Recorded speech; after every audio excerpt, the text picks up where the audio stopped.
Most ASX income investors spend a lot of time watching the share price. Is it up today? Is it down today? Should I buy now? Should I wait? Peter Thornhill takes almost the opposite view. After decades of investing, his framework comes back to one simple question. Is the income growing? That is the lens we are using in this video. We are going to apply Peter Thornhill's dividend compounding approach to the ASX and ask, which companies come closest? Before we do though, quick disclaimer.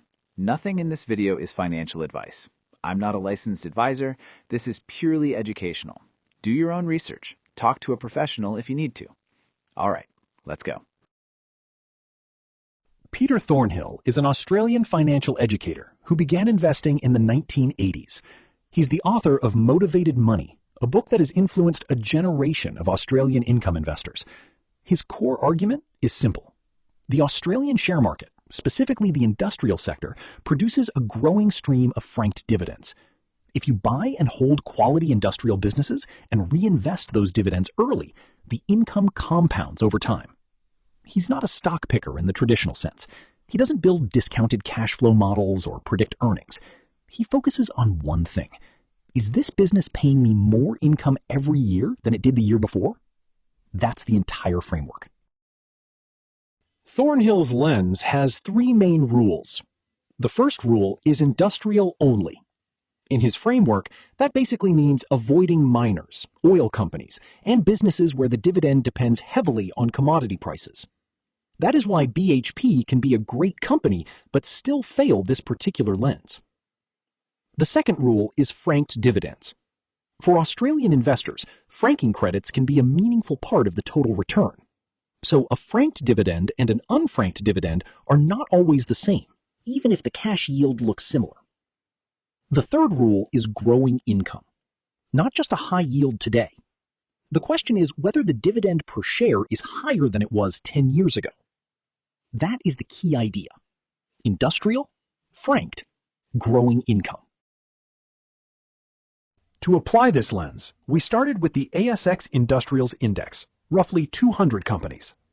Then we removed the companies that clearly do not fit Thornhill's industrial income approach, especially resources, mining, energy, and commodity-driven businesses.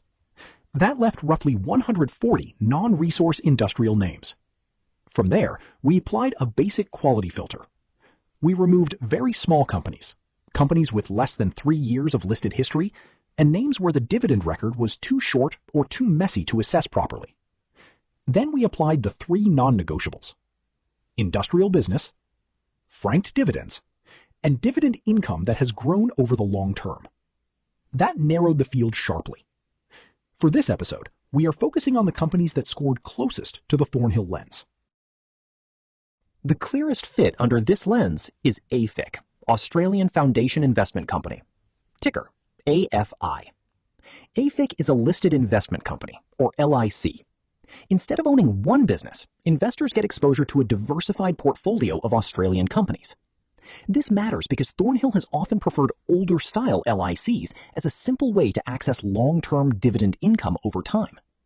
AFIC also fits the beginner-friendly version of this strategy. It is diversified, it pays fully franked dividends, and it has a long history of aiming to deliver stable to growing income over time. The key weakness is growth. AFIC's dividend income has been stable, but not especially fast growing. That is the trade-off.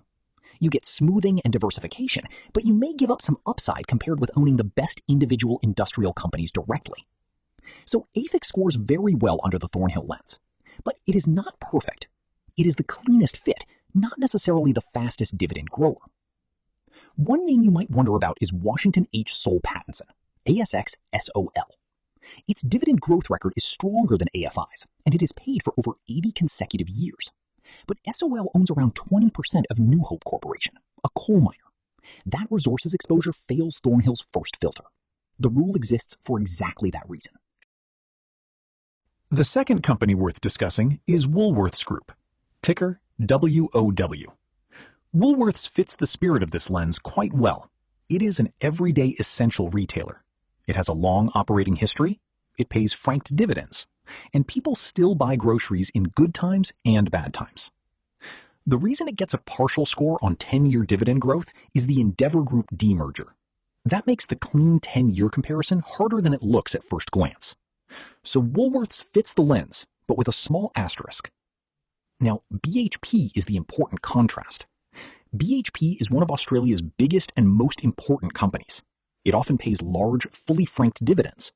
So to many income investors, it looks like an obvious dividend stock. But under Thornhill's framework, BHP fails at the first step. It is a minor. Its profits and dividends are heavily linked to commodity prices. That means the income can be very powerful in good years, but also very volatile. For example, BHP paid a record total dividend of $4.63 per share in FY22. By FY25, that had fallen to $1.71 per share. That is a decline of more than 63%. Now, that does not mean BHP is a bad company. It simply means BHP does not fit this particular income compounding lens. Commodity dividends move. Industrial dividends are meant to compound. No screen is complete without acknowledging what it can't see. This lens can't assess management quality. Two companies with identical 10-year dividend growth can have very different futures depending on how leadership allocates capital and responds to a downturn. It also can't see business model disruption. A 15-year track record as an industrial incumbent doesn't protect against structural change. And Thornhill himself acknowledges entry valuation matters at the margin. He advises ignoring day-to-day price movements, but the price you pay on day one determines your starting income yield, and that affects the compounding from the very beginning. So the big takeaway is simple. Do not only ask what the share price is doing. Ask whether the income is growing over time. That is the heart of Peter Thornhill's framework. It will not tell you which stock will perform best next month, but it can help you think more clearly about long-term ownership. Is the business industrial rather than commodity-driven? Are the dividends franked? And has the income grown over time? That is the Thornhill lens. Industrial, franked, growing income.